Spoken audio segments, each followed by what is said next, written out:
ভাল লাগিছে ৰিয়েল লাইফতো মই পুলিচ আৰু এতিয়া ৰিয়েলকৈ এই ৰিয়েল পুলিচৰ লগত আমি পেৰেডৰ প্ৰেক্টিচ কৰিবলৈ আহিছোঁ ২৬ জানুৱাৰীৰ সঁচা অৰ্থত জনহিত জনসেৱাৰ্থে নিজেও কাম কৰা নিচিনা লাগিছে অকল অভিনয়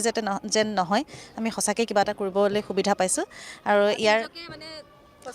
সঁচাই পুলিচ যেনেই লাগিছে আৰু ইমান বছৰে নিজকে পুলিচ যেনেই লগা হ'ল বাৰু যি কি নহওক ইয়াৰ গণৰাজ্য দিৱসৰ এই খানাপাৰা এয়া পেৰেডৰ ফিল্ডৰ পৰাই সকলোলৈকে গণৰাজ্য দিৱসৰ বহুত বহুত শুভেচ্ছা জ্ঞাপন কৰিছোঁ আমি আহিছোঁ কমলদাৰ কাষলৈ কি ক'ব ভাল লাগিছে এনেকুৱা পৰিৱেশটো মই দেখাও নাছিলোঁ আগত এতিয়া নতুনকৈ দেখিছোঁ সেইটো কাৰণে ভাল লাগিছে আৰু বিশেষ ইমানখিনি মই নাজানো ক'ব মাইক্ৰফোনত বহুত ভয়ো লাগে মোৰ সেইটো কাৰণে এইফালে সোধক ছাৰহঁতক সুধি লওক যিহেতু এই পোচাকযোৰ ইমান দিনে আপুনি কেমেৰাৰ যিটো আপুনি ৰিয়েল লাইফত আপুনি কৰি আছিল বা পিন্ধি আছিল অভিনয় হিচাপত আজি ৰিয়েলত আপুনি আহিছে বা কেনেকুৱা অনুভৱ মানে সঁচাকৈ পুলিচ যেনে লাগি আছে আৰু আজি আমি 12 বছৰ এটি মানে পিন্ধিয়ে আছোঁ মানে চাকৰি এটা কৰাৰ নিচিনা লাগি আছে আৰু পুলিচ